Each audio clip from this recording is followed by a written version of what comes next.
Delightful morning to be back right here on Planet Radio 101.1 FM to talk about sports development across the globe.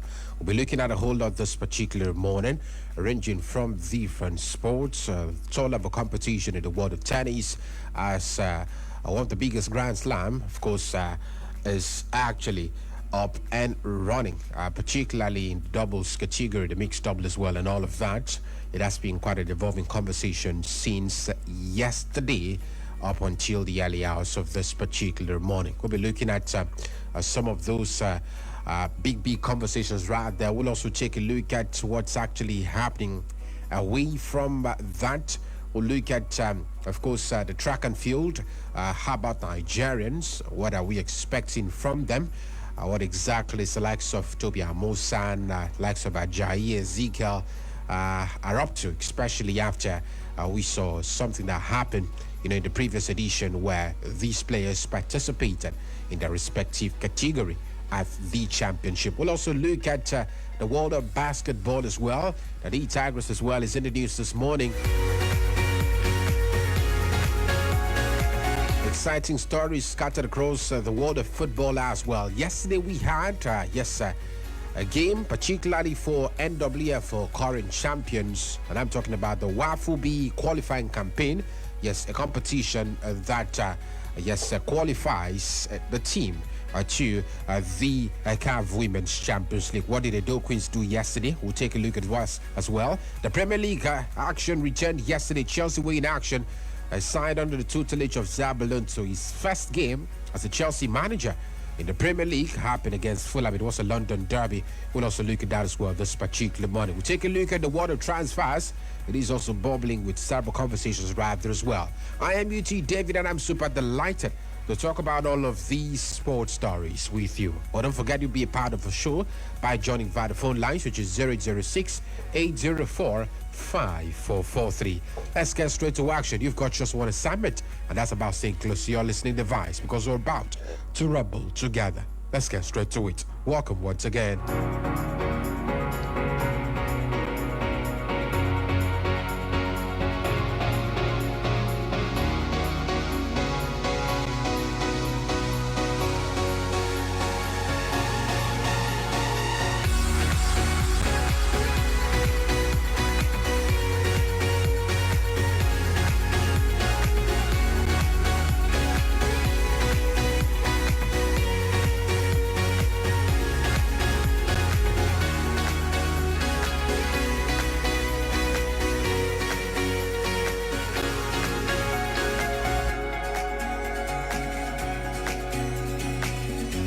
Let's begin the conversation from the world of, a tour-level event in the track and field, to be very precise, where the likes of Toby Amosan and the rest of other, athletes are in the news. Toby Amosan, Kainsola Ajayi, and Nathaniel Ezekiel, we here will lead a strong Nigeria contingent at the inaugural World Athletics Ultimate Championship, scheduled for September 11 to 13 at the National Athletics Center in Budapest, Hungary, to be very precise. Well, a 3-day championship will bring together Olympic champions, world champions, Diamond League winners, and even leading performers at the 2026 season in a new global competition designed to crown the ultimate champions in track and field. Nigeria's currently qualified athletes, the likes of Toby Amosan, talk about Ezekiel Nathaniel, Samuel Ogasi, talk about Ella Onujewo Wewo, and the likes of Ajayi, with other athletes as well, still targeting qualification before the September 2nd deadline. Among them are the likes of Temi Tokwe Adeshinya. Nigeria's relay pool includes the likes of Alaba Kintola, Udodi Huzurike, Favor Ashe, Miraculous Chuku, Rosemary Chikozie, and Jennifer Obi Chukuka are also being part of the contingent. So these Nigerian athletes will face an exceptional field in Budapest that has top talent, the likes of Noah Lilis, Julian Alfred, talk about Olympic champion Mudo Dumplantis, and all other, of course, top athletes right there. So for Amosan, the reigning world record holder in the women's 100-meter hurdles, owns the official mark of the 12.12 seconds with the semi-final of the 2022 World Championships, where she went on to win Nigeria's first ever Women's World Championships gold medal.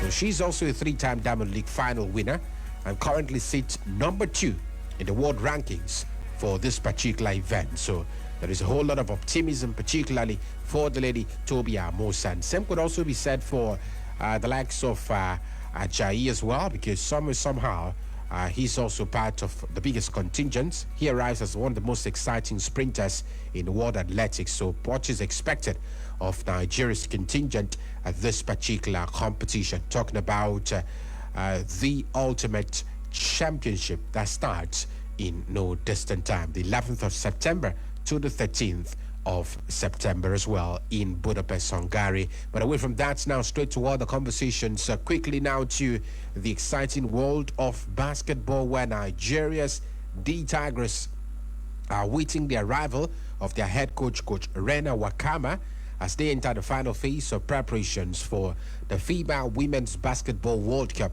with less than 2 weeks to the tournament in Germany, while Coach Rena Wakama remains in the United States due to her professional commitment to WNBA franchise. Talk about the Chicago Sky. She's expected to rejoin the team before the start of the World Cup.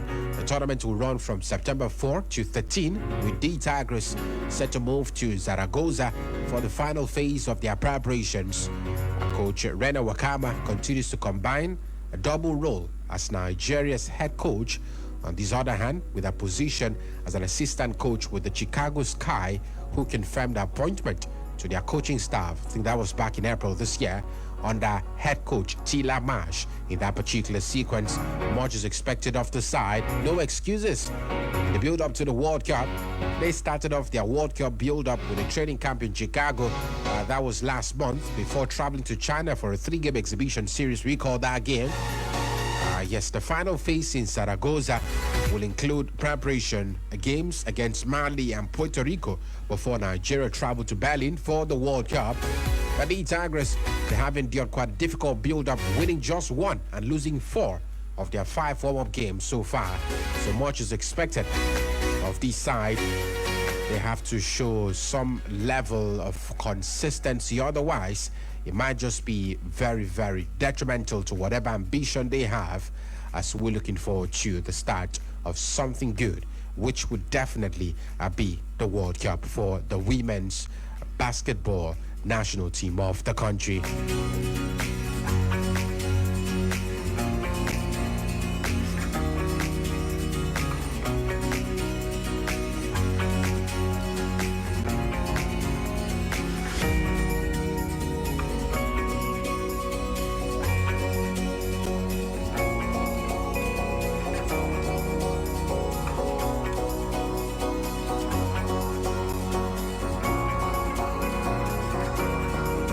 Let's quickly look at other conversations on the show this particular morning, with exciting conversations scattered across the exciting world of tennis. No longer news over the course of the weekend. Corey Kokogov won the Cincinnati Open. She's gearing forward to the start of the US Open. Well, let's look at some qualifying games that went down. Britain's Heather Watson battled back from a set down against Claire Louis to keep alive hopes of securing a first US Open men's draw appearance in 5 years. The 34-year-old Watson defeated seed Louis 4-6, 6-2, 6-4 in the first round of qualifying in New York. Watson almost let a double-break lead slip in the final set, but held firm to set up a meeting with Spain's Angela Fitu Boluda. Toby Samuel, the likes of Jacob Fendley, Billy Harry, and Harry Windell can all progress in the men's qualifying. Samuel is actually seeking to reach the US Open men's draw for the 4th time. He fought back against Italy's Francisco Mastrelli to win 6-7, 6-3, 6-1 and set up a meeting with fellow Britain. Talk about Harry Rad here. Much is actually expected. China's 2-time US Open quarterfinalist Zheng Qiwen, contesting a Grand Slam qualifying event for the 4th time since 2022 Australian Open, defeated compatriot Xiadu Yu 6-3, 6-2 right here. Meanwhile, Brazilian world number 26 João Fonseca in the ATP has announced he will miss the tournament because of an abdominal injury, rather. Quite a very sad one for the man who's actually been in fine form in recent times. When the man reached the French Open quarterfinal, in case you never knew, he said he would require more time to really and fully recover so he can compete at high level once again. As we're looking forward to the singles main draw starting, the qualifying round heats up with lots of conversations as regards who and who would certainly qualify to the next phase of the finale. It is Planet Sports right here on Planet Radio 101.1 FM, in case you're just tuning in. And of course, we hit the breaks right here. When we return on the flip side, we'll be looking at the exciting world of football, what is actually happening, what are we looking forward to, and what has happened yesterday in the Premier League as well. We'll right back after the short break. Do stay with us. The Planet Sports 101.1 FM brings you up to speed with all sporting events. Tune in to Planet 101.1 at 7:30 for your sports updates. We talk sports. Sports is a way of life. Live it every morning on Planet Sports.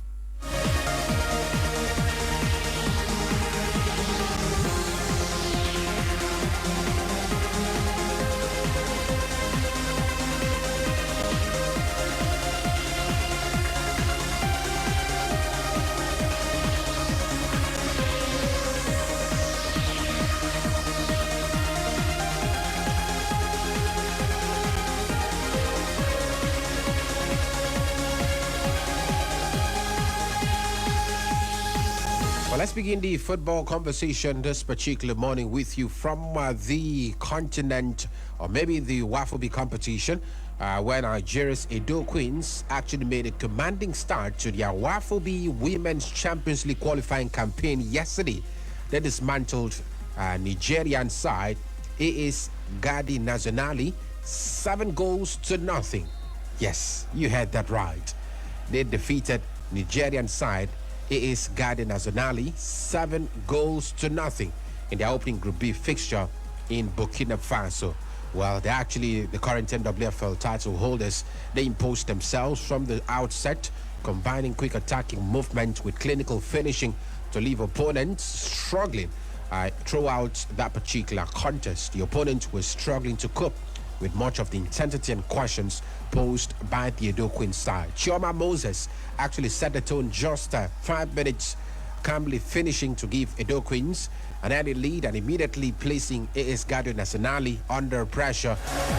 Yes, the Nigerian side pulled pressure, took so many pressure, and asked bulk of questions, converted goals right there. Yes, in the first half.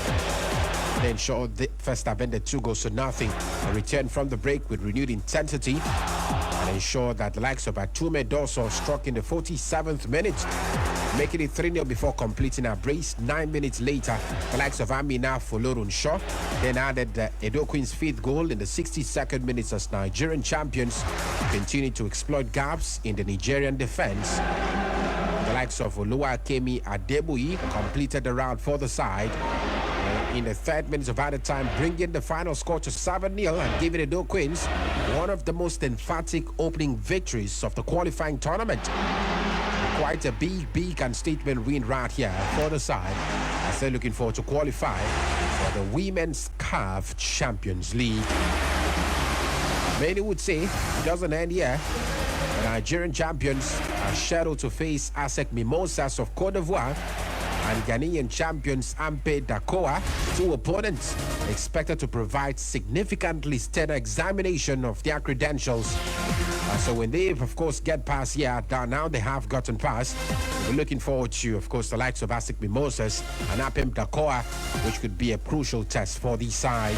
But then again, many would say a dominant attacking firepower of the Edo Queens side are capable of winning any match on their good day. Well, congratulations to the side right there. Many of these particular performances we're expecting as well. Well, away from that, now straight to the national team of Nigeria, and I'm talking about the under-20 side, Nigeria Women's under-20 national team, the Falconets. They have departed Abuja for Poland, ladies and gentlemen. They did that yesterday night as they begin their final journey towards the 2026 FIFA Under-20 Women's World Cup. The two-time runners-up have completed their final phase of preparations in Abuja with head coach Moses Aduku and his technical crew focusing on fitness, discipline, teamwork, and even mental readiness, because that's, of course, one of the foundations of a very high-level performance right there. Well, if you have actually followed Falconets in recent times, they secured their place at the World Cup after overcoming the likes of Rwanda, Senegal, we're talking Malawi, during the African qualifiers. They defeated Rwanda 5-0 on aggregate, Senegal 3-1 on aggregate, and Poland 3-2 as well, with a victory over Malawi as well, setting the tone. So much is expected. They finished runners-up in 2010 and 2014 editions of the FIFA Under-20 World Cup, and they will be hoping to go one step further. Yes, and that's about winning it in Poland by winning the country's first title in this competition. Many would ask, can it happen under the man, Moses Aduku? Well, only time would definitely tell. Quickly, let's move away from there and look at the English Premier League, ladies and gentlemen, before we hit the phone lines. It was Chelsea last night, ladies and gentlemen, who played that game. It was a London derby affair against Fulham at the Craven Cottage. 5-goal thriller of 4-2 managers who are actually new to the league. It was their first appearance in the dugout with their respective club sides since being appointed of the coach of Fulham and Chelsea respectively. Xabi Alonso, ladies and gentlemen, with that winning start to life as the Chelsea manager in what many would term quite a chaotic 3-2 win over Fulham at Craven Cottage. It was a 5-goal thriller. It took only 31 seconds for João Pedro's goal to bring the visitors' new era to life. But despite that attacking display that was scintillated at times, plenty still remain of the defensive frailties many would say that have actually undermined this team in recent past. Robert Sanchez, schoolboy errors, hopeless attempt to keep out Josh King, a fast equalizer, was actually a reminder of areas of the pitch that maybe Chelsea fans, of course, will be looking forward to see improvement before the window is actually slammed shut. Morgan Rogers stood tall, had a very decent outing right there in his debut for Chelsea in the Premier League. Cole Palmer also stepped up. Another new face for the Fulham side, Gonzalo Garcia, scored in the 54th minute, but it wasn't enough as Chelsea stole the victory. 3-2 it ended. It is, of course, first win for Xabi Alonso, first 3 points of the season for the Blues as well. Other games also happened. Quickly, we'll look at the Spanish Liga, the Italian Serie A before we hit the phone lines this morning. Osasuna played a golden straw with Levante in the Spanish Liga yesterday, while Malaga played 1-1 draw with Deportivo. And of course, in the Italian Serie A, Bologna were being beaten by Lazio, 1-0. The man Fratesi scoring the only goal of the game, while Roma ran riot of Fiorentina, 4-0. Rather, it ended in favor of Roma against Fiorentina. 006-804-5443. 006-804-5443. Hello, good morning to you and welcome to Planet Sports. Good morning. Good to have you. Name, location. Hi. Hello, good morning to you. Good morning. Talk to us quickly. I want to ask where is the location of the party? Okay, certainly not called no for us. Hello, good morning to you. Good to have you. Name, location. Welcome to Planet Sports. Good morning. Good to have you. Welcome. Yeah, my name is Edidion Dixon. I'm calling from Itina. Welcome, Edidion. Talk to us. Huge congratulations to Xabi Alonso and the Chelsea team. They've stepped up. They really stepped up. First 3 points in their book, and I hope they continue with that. And much. I want to really say that I want to wish the Falconet a very, very successful tournament in Poland. Thank you very much. Thoughts appreciated this beautiful morning. Hello, good morning to you. Welcome to Planet Sports. Drop call situation right there. Do want to call us back if you can. 006-804-5443. Hello, good morning to you. Okay, another drop call situation. Hello, good morning to you. Good morning, UT David. Good to have you. Name, location. Okay, I don't know what's wrong with the phone line this morning. I will try, of course, and take just a few calls before we bounce once again. The phone lines looks quite funny this morning.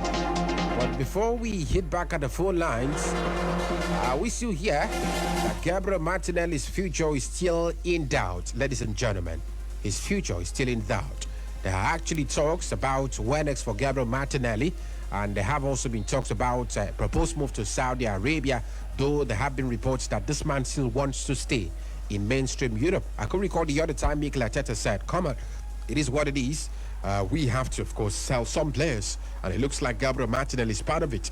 Maybe his future will be certain before the end of the summer window. Hello, good morning to you. Good morning, UT David. Good to have you. Name, location. My name is Ben, calling from Ekorek, Benin. Welcome, Ben. Talk to us. UT David, it's been a long time. I have not called the show due to some issues, but so I'm sorry. happy to be back. Good to have you. UT David, I want to talk about Chelsea, a team that is coached by Xabi Alonso. When you play against a clinical team like Fulham, which have sharp attackers like Gonzalo Garcia and the rest of them, you should not be opening your defense for those young guys to operate. And now look at what they've scored. They considered 2 goals against a mid-table Fulham, which is unacceptable for the pedigree of a club like Chelsea Football Club. So I think they should, before the transfer window ends, they should try to sign some players that can fit in those positions. Okay. And in that defense line, I still see the absence of Marc Cucurella. I think they should find a better replacement for that guy because he was the Minister of Defense when he was at Chelsea. Okay. Thank you for having me. Thank you very much, Thoughts appreciated. Good to hear from you once again after a long time out. Still talking about transfers. Nottingham Forest, we here are working on the deal to sign Chelsea striker Liam Delap. But the man has been made available for sale by Chelsea for a fee of £50 million and is training separately from the first team squad. It remains unclear whether the talks are over a permanent transfer or a loan move, but the two clubs we hear are known to have a positive working relationship.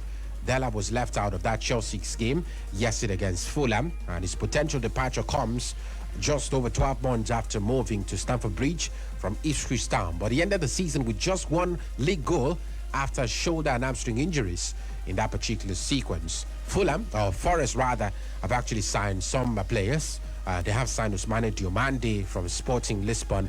They have the likes of Shafa Shala as well. The likes of Steve Bender have also so far joined the side. So after Taiwo Woni joined Coventry, they're looking forward to replacing the departed Nigerian international. And we hear Liam Delap is the next target for this particular side. Hello, good morning to you and welcome to Planet Sports. Yeah, good morning. UT David, the boss. Good to have you, brother. Talk to us. Yeah, this is Nani Planet, the Aquarius. Go ahead, Nani. My brother, happy new week to you. Best wishes. My brother, all these Chelsea fans, they win their match yesterday. They are still complaining. What about people like us, Manchester United fans? What are we going to say? Problem. My brother, problem no go ever finish now. Please kindly update me with what this Manchester United are trying to do, because I know they are not doing anything serious. You have signed Baleba. What else are you looking for? Okay, left back. My brother, forget about Baleba. This thing is about defense. Okay. How can you let a team like Hull City defeat you 2-0? It's not possible now. That's my take. Thank you for having me. Thank you very much, Nani, as well. We hear United actually in the market for left back, but it remains to be seen who exactly. We hear the likes of Lewis Hall may actually not be for sale after Newcastle have lost a whole lot of their regular starters of last season to all the European club sides. Manchester City, meanwhile, have actually agreed a deal with Tottenham Hotspur for the loan of Omar Mamouche. That's what we hear in this particular morning. Yes, they have reached an agreement. The deal for the winger is worth 34. According to reports, we hear that, of course, there has been a clause, rather, inserted in the contract of the man Omar Mamouche in case Tottenham Hotspur, wants to sign him on a permanent basis. It looks like the Spurs side are not relenting their effort in getting deals done left, right, and center. They were defeated in their first Premier League game of the season, and it just looks like they may actually sign more players before the end of it. Omar Mamouche now joining after Savinho joined on the permanent deal, and this is actually what it is at the moment. We still hear that Manchester City, ladies and gentlemen, City are interested in signing Cody Gakpo from Liverpool. Tottenham Hotspur are also interested in the man. City are looking to add options after Omar Mamouche has left the side and on the verge of officially joining Tottenham Hotspur. We hear Cody Gakpo has been outlined as the next target for this City side. There have not been any club-to-club talks between City and Liverpool at this stage, but the man may actually be tempted to join City this particular summer. Hello, good morning to you and welcome to Planet Sports. A drop call situation. We may just likely take one more call before we call it a wrap. Hello, good morning to you. My friend. Good morning, my friend. Good to have you, Obamete. Quickly talk to us. My friend, I told you yesterday, my team Chelsea will win. But one thing, Chelsea did not have goalkeeper. That goal is like that. They don't have goalkeeper. I need a good goalkeeper so that any time, any moment, that goalkeeper will catch the ball well. Right now, there is no goalkeeper for Chelsea. So, first of all, I congratulate Chelsea. They won it. They do it a good thing. And this season, my team Chelsea will carry the league. Okay. Please let them go and buy a good goalkeeper for Chelsea. Thank you. And strikers so that Chelsea will win. Thank you. Points noted. Thank you very much. Hello, good morning to you. Good to have you. This should be our last call on the show. Hello, good morning, my brother in the studio. Good to have you. Talk to us. Yes, my name is Eki Kere calling from Papa Koyong. Welcome, Eki Kere. Yes, my name I be Chelsea fan. But please, I want you to help me tell Shafi Alonso, make sure find another goalkeeper. You see, our goalkeeper is too much tell. You see the ball working score. She not supposed to score that kind goal, but none. Robert Sanchez, she do the bring style. I bet make we find another goalkeeper by because as now our goalkeeper not function enough. Thank you for having me this morning. Thank you very much. Thoughts appreciated as well this morning. Well, there would be a game in the Spanish Liga going down today. It would be Valencia against Real Betis. By the way, English Carabao Cup games as well. Cardiff City against Norwich, 7 p.m. Doncaster Rovers against Middlesbrough, 7:30. Barnsley against Crewe Alexandra, 7:45. Blackburn Rovers will take on Sheffield United at 7:45. Blackpool will take on Lincoln City. Ipswich Town will take on Leicester. Coventry will take on Plymouth Argyle at 7:45. Southampton against West Ham, 7:45 p.m. Sheffield Wednesday against Wolverhampton Wanderers, same time as well. But here we join the cousin. Thank you very much for being part of the show. We'll return tomorrow for another Planet Sports version. But catch us in the afternoon, 3 to 4 p.m. and extensively we'll talk about football development across the globe. I'm UT David. We make way now for the newspaper review right here. So keep it locked right here on the frequency that continues to revolve around you. Have a fabulous Tuesday. It's a wrap on Planet Sports.